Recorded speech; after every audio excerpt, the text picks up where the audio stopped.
નમસ્કાર. ધોરણ 11 બાયોલોજી વર્ષ 2021 પ્રકરણ 13 ઉચ્ચ કક્ષાની વનસ્પતિઓમાં પ્રકાશ સંશ્લેષણ. પ્રકાશ સંશ્લેષણના આ પ્રકરણમાં આપણે અત્યાર સુધી પ્રકાશ સંશ્લેષણ આપણે એના વિશે શું જાણીએ છીએ, એના માટે પહેલાં પૂર્વ પ્રયોગો કયા કયા થયા હતા, પ્રકાશ સંશ્લેષણ ક્યાં થાય છે, પ્રકાશ સંશ્લેષણમાં કેટલા રંજક દ્રવ્ય કણો સંકળાયેલા છે, પ્રકાશ પ્રક્રિયા શું છે અને એમાં ઇલેક્ટ્રોનનું પરિવહન કેવી રીતે થાય છે. ત્યાર પછી હવે આપણે જે ભણવાનું છે એ પાણીનું વિભાજન. આપણે જોયું કે ઇલેક્ટ્રોનનું વહન જે થાય છે એમાં બે પ્રકારના તંત્રો છે, PS1 અને PS2. બરાબર. એમાં PS2માં પહેલાં થાય છે અને પછી PS1માં એ રીતે આખું સર્કલ પૂરું થાય છે. અને આ જે યોજના છે ટ્રાન્સપોર્ટ સિસ્ટમ, એને જેડ સ્કીમ કહેવામાં આવે છે, જેડ યોજના. બરાબર. અને એને વીજાણુ પરિવહન તંત્ર એટલે કે ઇલેક્ટ્રોન ટ્રાન્સપોર્ટ સિસ્ટમ એવું કહેવામાં આવે છે. એ આપણે અહીંયા જોયું. ત્યાર પછી આપણો જે ઇલેક્ટ્રોનનું પરિવહન તંત્ર છે, ઇલેક્ટ્રોનનું પરિવહન તંત્ર એ 13.6 નંબરનો ટોપિક છે, એનો પેટા વિભાગ. હવે આ જે પ્રક્રિયા જે થઈ એ પ્રક્રિયામાં કહે છે 13.6.1 પાણીનું વિભાજન કેવી રીતે થાય છે, સ્પ્લિટિંગ.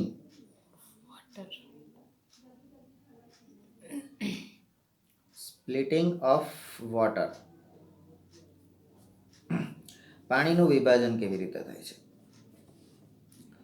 તો કે હવે પછી તમે પૂછશો કે PS2 એટલે પરિવહન તંત્ર 2, બરાબર, એટલે 680 વાળું, કેવી રીતે ઇલેક્ટ્રોન સતત પૂરા પાડે છે? કારણ કે આખું સર્કલ પૂરું કરવું હોય તો કોઈ પણ એક જગ્યાએથી સ્ત્રોત તો ચાલુ જ રહેવો જોઈએ ને.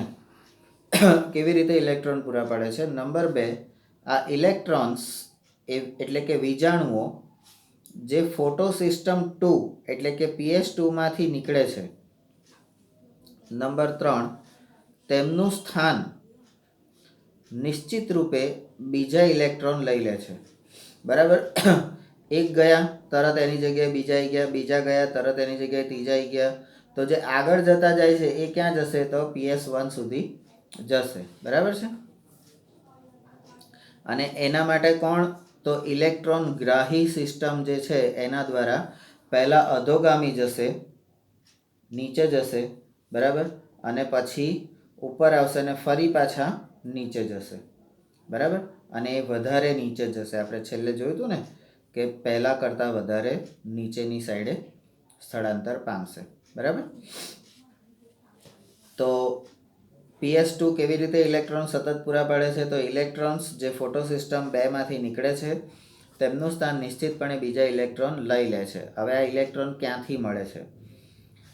પાણીના વિભાજનના કારણે ઇલેક્ટ્રોનની પ્રાપ્તિ કેવી રીતે થાય છે? તો પાણીના વિભાજનના કારણે ઇલેક્ટ્રોન્સની પ્રાપ્તિ થાય છે. તો સતત તમને ઇલેક્ટ્રોન કેવી રીતે મળે છે? તો પાણીના વિભાજનના કારણે. હવે પાણીનો અણુ જે છે એટલે H2O. તો H2Oનું વિભાજન થાય તો શું થાય? તો હાઇડ્રોજન પ્લસ અને ઓક્સિજન માઇનસ આયન બને.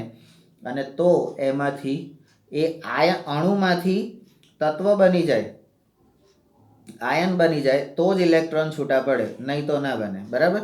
તો એ પાણીનું વિભાજન થયું, એના કારણે આપણને ઇલેક્ટ્રોન્સની પ્રાપ્તિ થાય છે. નંબર 5, હવે પાણીના વિભાજનની ક્રિયા. બરાબર. પાણીનું વિભાજનથી આપણને ઇલેક્ટ્રોનની પ્રાપ્તિ થાય છે. જે ઇલેક્ટ્રોન સતત પૂરા પડે આખી સિસ્ટમમાં વહે છે. તો પાણીના વિભાજનની ક્રિયા છે એ કેવી રીતે છે? તો કે પાણીના વિભાજનની ક્રિયા એ PS2 સાથે સંકળાયેલ છે. PS2 સાથે સંકળાયેલ છે. આ પાણી એટલે કે H2O એ H+ અને O- અને ઇલેક્ટ્રોન એટલે આ પાણી જે છે એ 1, 2 અને 3માં વિભાજન પામે છે, 3 તત્વોમાં વિભાજન પામે છે. બરાબર. Number C. હવે આપણે વિભાજનની પ્રક્રિયામાં જ ABC કર્યું છે. બરાબર. એટલે આપણને વિભાજનની આખી પ્રક્રિયા ખબર પડી જાય એટલા માટે. ખ્યાલ આવ્યો?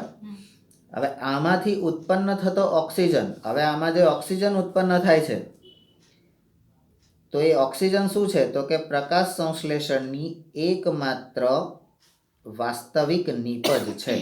એટલે પ્રકાશ સંશ્લેષણની પ્રક્રિયામાં પાણીનું વિભાજન થાય છે ને એનાથી આપણને ઓક્સિજન મળે છે. એટલે ઓક્સિજન અંદરથી બહાર કેવી રીતે આવે છે એ હવે ખબર પડી ગઈ.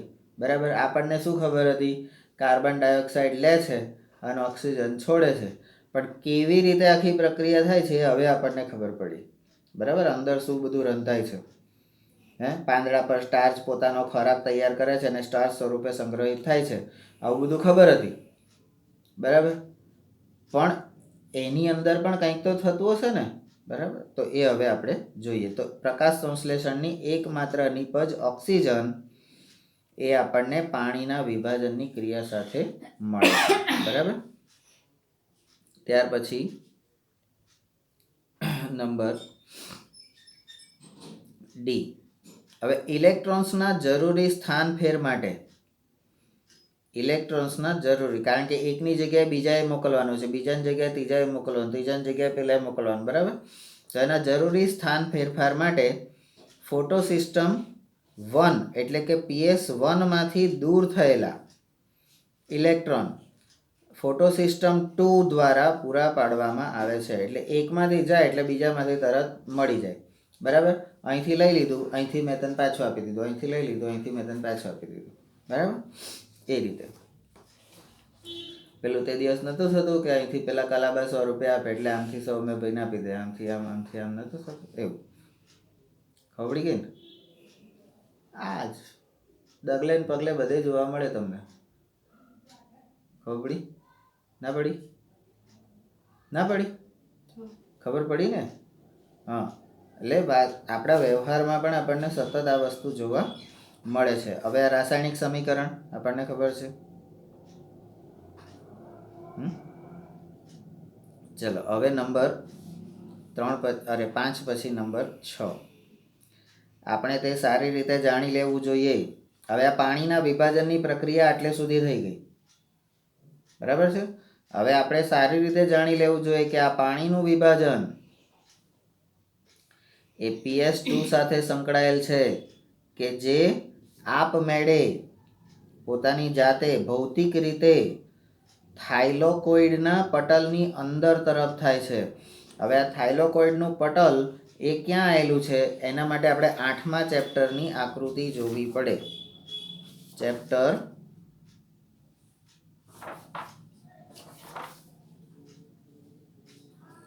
8 હરિતકણો.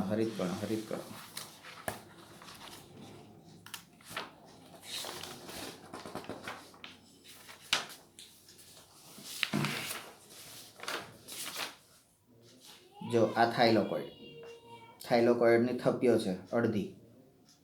બરાબર. આ જે બધી થપ્પીઓ છે એ થાઇલોકોઇડની થપ્પીઓ છે. ખ્યાલ આવી ગયો? એની અંદરની સાઈડે આ પ્રક્રિયા થાય છે. બરાબર. નંબર 7. તો પછી આ દરમિયાન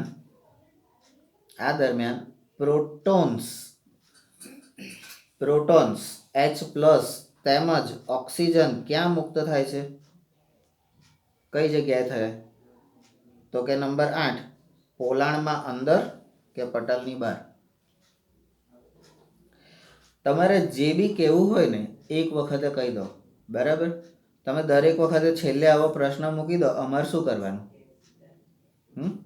હવે આ પાણીના વિભાજનમાં આપણે શું શીખ્યા? તો પાણીના વિભાજનથી ઇલેક્ટ્રોન્સની પ્રાપ્તિ થાય છે. પાણીના વિભાજનની પ્રક્રિયા ભણ્યા અને પાણીનું વિભાજન જે અંદરની સાઈડે આ ઇલેક્ટ્રોન જે આપલે થાય છે એ ક્યાં થાય છે એની સ્થાન. બરાબર. નિપજ, પ્રક્રિયા અને સ્થાન. હવે સ્થાનમાં કે છે એનાથી આ પાણીના વિભાજનથી તમને હાઇડ્રોજન અને ઓક્સિજન મળ્યા એટલે પ્રોટોન અને ઓક્સિજન મુક્ત થયા. તો કે પોલાણની અંદર થાય છે કે બહાર થાય છે?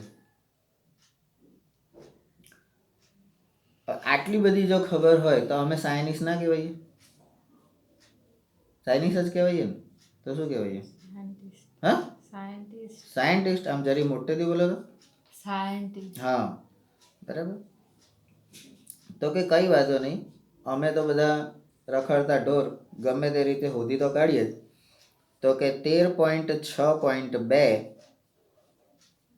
ચક્રીય તેમજ અચક્રીય ફોટોફોસ્ફોરાયલેશન. બરાબર. ચક્રીય તેમજ અચક્રીય ફોટોફોસ્ફોરાયલેશન અહીંયા સાયક્લિક એન્ડ નોન સાયક્લિક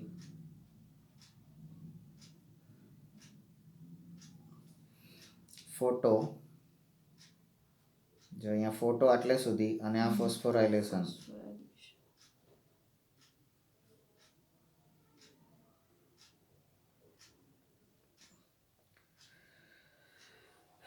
ચક્રીય અને અચક્રીય. હવે અહીંથી તમારે થોડું, આમ તો આખા ચેપ્ટરમાં ધ્યાન આપવાનું હતું, પણ અહીંથી થોડું વધારે ધ્યાન આપવાનું. સજીવો એટલે હું તમે બધા. અહીં આપણે વનસ્પતિની વાત થાય છે, અને એક એવી ઓપન કેટેગરીની ઉચ્ચ કક્ષાની વનસ્પતિ. બરાબર, ઓબીસી નહીં. સજીવો ઓક્સિડેશન થઈ શકે તેવા પદાર્થમાંથી ઉર્જા મુક્ત કરી અને, એટલે આ સજીવો શું કામ કરે છે? ઓક્સિડેશન થઈ શકે તેવા પદાર્થમાંથી ઉર્જા મુક્ત કરે છે અને તેને રાસાયણિક બંધના સ્વરૂપમાં તે ઉર્જાને સંચય કરવાની ક્ષમતા ધરાવે છે. એટલે સજીવો ઉર્જા મુક્ત કરે છે અને એ ઉર્જાનો સંગ્રહ કરવાની ક્ષમતા પણ ધરાવે છે. શક્તિ છોટીએ પાડવાની ને શક્તિનો સંગ્રહ કરવાનો. બરાબર. નંબર 2. હવે વિશિષ્ટ પદાર્થ જેવા કે એટીપી એટલે આપણને ખબર છે એડિનોસાઇન ટ્રાઇફોસ્ફેટ. આ એટીપી આ ઉર્જાને પોતાના રાસાયણિક બંધમાં જકડી રાખે છે. આ એટીપી શું કરે છે? પોતાના રાસાયણિક બંધમાં જકડી રાખે છે. બી. કોષો દ્વારા કણાભસૂત્રો અને હરિતકણોમાં, એટલે કોષની અંદર આ બે જગ્યાઓ છે, અને કણાભસૂત્ર આપણને ખબર છે, પાવર હાઉસ કહીએ છીએ આપણે એને. બરાબર. હરિતકણો, તો હરિતકણોમાં આટલું બધું થતું હોય તો હરિતકણો એ પાવર હાઉસ જેવું જ કહેવાય ને, ખોરાક એના જગ્યાએ તો બને. બરાબર. તો કોષોમાં કણાભસૂત્રો અને હરિતકણોમાં આ એટીપીના સંશ્લેષણની આ પ્રક્રિયાને ફોટોફોસ્ફોરાયલેશન કહેવામાં આવે છે, કે જેને ફોસ્ફરીકરણ પણ કહેવામાં આવે છે. તો અહીં આગળ આપણી પાસે શું થયું? તો અહીંયા આપણો જે ટોપિક છે ફોસ્ફોરાયલેશન, તો પહેલું આવ્યું ફોસ્ફોરાયલેશનની વ્યાખ્યા. ફોટોફોસ્ફોરાયલેશનની વ્યાખ્યા. બરાબર. અને ક્યાં થાય છે આપણને ખબર પડી ગઈ, કણાભસૂત્ર અને હરિતકણોમાં. બરાબર છે. નંબર હવે બી પછી ફોટોફોસ્ફોરાયલેશન. હવે આ સી આપણે બીજા નંબરના ટોપિકમાં જ છે, એમાં ABC. હવે આ ફોટોફોસ્ફોરાયલેશન એક એવી પ્રક્રિયા છે કે જેમાં પ્રકાશની હાજરીમાં, જેમાં શું થાય છે? પ્રકાશની હાજરીમાં આ એડીપી અને બીજો કોણ? તો કે આ અકાર્બનિક ફોસ્ફેટ દ્વારા, એટલે એટીપીનું સંશ્લેષણ કરવા માટે બે વસ્તુ જરૂરી છે. એક તો પ્રકાશની હાજરીમાં એડીપી અને અકાર્બનિક ફોસ્ફેટ, એટલે એડીપી અને અકાર્બનિક ફોસ્ફેટ દ્વારા પ્રકાશની હાજરીમાં આ એટીપીનું સંશ્લેષણ થાય છે. બરાબર. ત્યાર પછી ડી. જ્યારે બે પ્રકાશ તંત્ર એટલે કે ફોટોસિસ્ટમ એટલે PS1 PS2 એ ક્રમિક કાર્ય કરે છે, વારાફરતી. તો ક્રમિક કાર્ય કરે છે, જેમાં PS2 જેમાં PS2 પહેલા અને બીજા ક્રમમાં PS1 કાર્ય કરે ત્યારે થતી પ્રક્રિયાને અચક્રીય ફોટોફોસ્ફોરાયલેશન. બરાબર. તો અહીંયા આગળ આપણે શું સમજવાનું, ફોટોફોસ્ફોરાયલેશનની વ્યાખ્યા અહીંયા પૂરી થઈ ગઈ. બરાબર. પછી એ પ્રક્રિયા દરમિયાન પ્રક્રિયા અને નિપજ એનાથી શું બને છે તો કે એટીપીનું સંશ્લેષણ થાય છે. એ પ્રક્રિયામાં શું થાય છે ફોટોફોસ્ફોરાયલેશનમાં, તો કે એટીપીનું સંશ્લેષણ થાય છે. તો કોની મદદથી, તો કે એડીપી અને અકાર્બોનેટ ફોસ્ફેટ દ્વારા પ્રકાશની હાજરીમાં. બરાબર. પછી આવ્યું આપણું ચક્રીય અને અચક્રીય જે હતું એ ફોટોફોસ્ફોરાયલેશન તો બરાબર, એટલે ફોસ્ફોરાયલેશન બરાબર. ફોટોફોસ્ફોરાયલેશન તો એમાં અચક્રીય અને ચક્રીય. તો અચક્રીયની વ્યાખ્યા અહીંયા આગળ આવી ગઈ. બરાબર. તો અચક્રીયની વ્યાખ્યા શું છે તો કે અચક્રીય ફોટોફોસ્ફોરાયલેશન એટલે શું, તો કે જ્યારે બે પ્રકાશ તંત્ર એટલે કે ફોટો સિસ્ટમ PS1 અને PS2 ક્રમિક કાર્ય કરે છે, જેમાં PS2 પહેલા અને બીજા ક્રમમાં PS1 કાર્ય કરે, એટલે પહેલા 2 નંબર પછી 1 નંબર, તો અચક્રીય ફોટોફોસ્ફોરાયલેશન કહેવાય. બરાબર છે, અચક્રીય ફોટોફોસ્ફોરાયલેશન કહેવાય.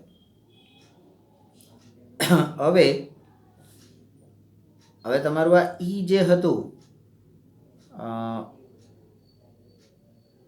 અહીંયા ડી એટલે હા ઈ. હવે ઈમાં તમારું હવે આ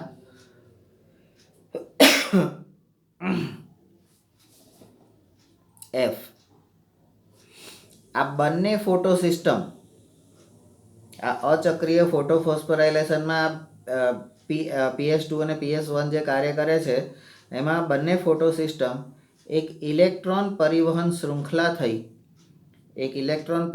શૃંખલા થઈ એટલે ઝેડ યોજના જોડાયેલ હોય છે. બરાબર. એના દ્વારા જોડાયેલ હોય છે. નંબર એફ પછી જી. આપણે અગાઉ ઝેડ સ્કીમમાં આવી ગયું, ઝેડ સ્કીમમાં એટલે કે સંયોજનમાં આ વસ્તુ જોયું છે. શું જોયું છે તો જી પછી એચ, એટીપી અને NADP પ્લસ H પ્લસ બંને આવા પ્રકારના ઇલેક્ટ્રોન પ્રવાહ દ્વારા સંશ્લેષિત થાય છે. એટલે અચક્રીય ફોસ્ફોરાયલેશનમાં શું થાય છે તો કે ઝેડ સ્કીમ દ્વારા એટીપી અને NADP પ્લસ H પ્લસ પ્રકારના ઇલેક્ટ્રોન પ્રવાહ દ્વારા આ સંશ્લેષિત થાય છે. બરાબર. એટલે આ એટીપી અને NADPH બરાબર બંને આના ઝેડ સ્કીમ વાળા પ્રવાહ દ્વારા સંશ્લેષિત થાય છે. એ અચક્રીયની વસ્તુ આવી. બરાબર. હવે EFGHI હવે કે છે જ્યારે માત્ર PS1 ક્રિયાશીલ હોય, PS1 એકલું જ. બરાબર. PS1 ક્રિયાશીલ હોય, પેલું PS2 બંધ છે, અત્યારે સિસ્ટમ બંધ થઈ ગઈ છે. હવે જ્યારે માત્ર એટલે અહીંયા આગળ નંબર 1, અહીંયા નંબર 2, ત્યારે કોઈ ઇલેક્ટ્રોન ફોટો સિસ્ટમમાં જ ફરતો રહે છે. એટલે PS1માં જ ફરતો રહે છે. નંબર 3, અને ઇલેક્ટ્રોનના ચક્રીય પ્રવાહને કારણે ફોટોફોસ્ફોરાયલેશન થાય છે.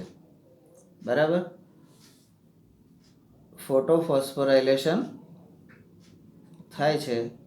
બરાબર. અહીંયા તમે જુઓ કે ક્યાંય તમને ચક્રીય ફોસ્ફોરાયલેશન થાય છે એવું કીધું નથી. બરાબર. તો આપણે અહીંથી લઈને આટલું એને આપણે એવું કહી દેવાનું કે આ શું થયું તમારું ચક્રીય ફોટોફોસ્ફોરાયલેશન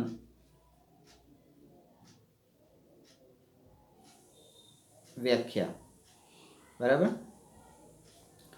હા. હવે ચક્રીય ફોટોફોસ્ફોરાયલેશનમાં આપણે છે અત્યારે, તો એમાં હવે આઈ વિભાગ છે આપણો ચક્રીય ફોટોફોસ્ફોરાયલેશનનો છે. તો એની અંદર હવે શું થયું, 1 2 3 હવે 4. તો કહે છે આકૃતિ 13.6 જુઓ. 13.6માં તમને ચક્રીય ફોટોફોસ્ફોરાયલેશન આપેલું છે. બરાબર. શું કહે છે, તો પ્રકાશ તંત્ર એક જ છે. બરાબર.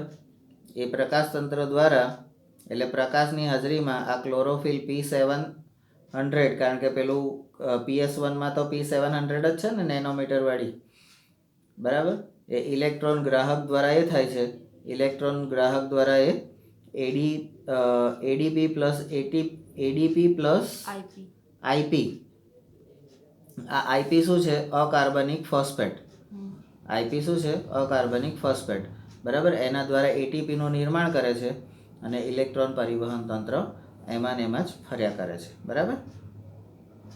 નંબર 5, આ પ્રવાહની સંભવિતતા. આ રીતનો ચક્રીય પ્રવાહ જે છે એની સંભવિતતા સ્ટ્રોમા લેમિલી એટલે કે આંતરગ્રેનમ પટલ એમાં હોય છે. એટલે આંતરગ્રેનમ પટલ એ શું થયું, એનું સ્થાન થયું. બરાબર. પેલામાં ક્યાં હતું, અહીંયા આગળ આ થાઇલોકોઇડ પટલની અંદર. બરાબર. એટલે હવે આપણે એ જ સમજવાનું છે ને. હા. 5 પછી 6, જ્યારે ગ્રેના આંતરગ્રેનમ પટલ, ગ્રેનાના પટલ કે ગ્રેનાના પટલોમાં PS1 તેમજ PS2 બંને હોય છે. એટલે ગ્રેનાની અંદર બંને હોય છે, પણ અહીંયા એક જ કામ કરે છે, એટલે સ્ટ્રોમા લેમિલીમાં કામ કરે છે. તો ત્યારે સ્ટ્રોમા લેમિલીના પટલોમાં, આંતરગ્રેનમ પટલમાં PS2 તેમજ NADP રિએક્ટેજ ઉત્સેચકો હોતા નથી. બરાબર. એટલે જ્યાં એક જ હોય ત્યાં જ આ કામ થાય ચક્રીયવાળું. 5 6 હવે આવ્યું 7. ઉત્તેજિત ઇલેક્ટ્રોન NADP પ્લસ તરફ વહન પામતો નથી. તે તો કઈ જાય છે, 6 પછી 7 પછી 8.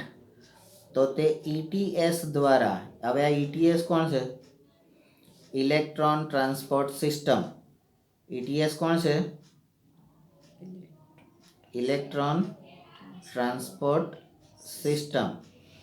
એટલે એ કઈ સિસ્ટમ, એટલે કઈ ઝેડ યોજના.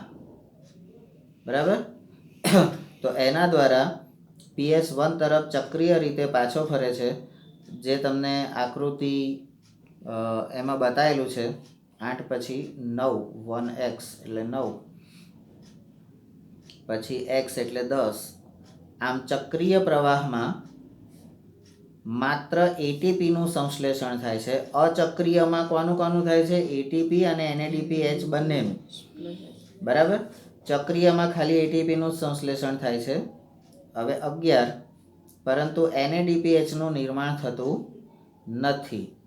12, ચક્રીય ફોટોફોસ્ફોરાયલેશન એ માત્ર ત્યારે જ થાય છે કે જ્યારે તેની ઉત્તેજના માટે પ્રાપ્ત પ્રકાશની તરંગ લંબાઈ 680 નેનોમીટરથી વધારે હોય. એટલે 700 હોય તો PS1માં થાય છે, એટલે 700 હોય તો જ થાય ને. તો આ શું થયું, એની મર્યાદા થઈ કે આટલું તો હોવું જ જોઈએ. બરાબર.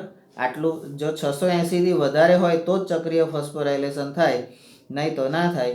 અને ઓછું હોય કે 680 સુધી હોય તો એ અચક્રીય ફોટોફોસ્ફોરાયલેશન થાય.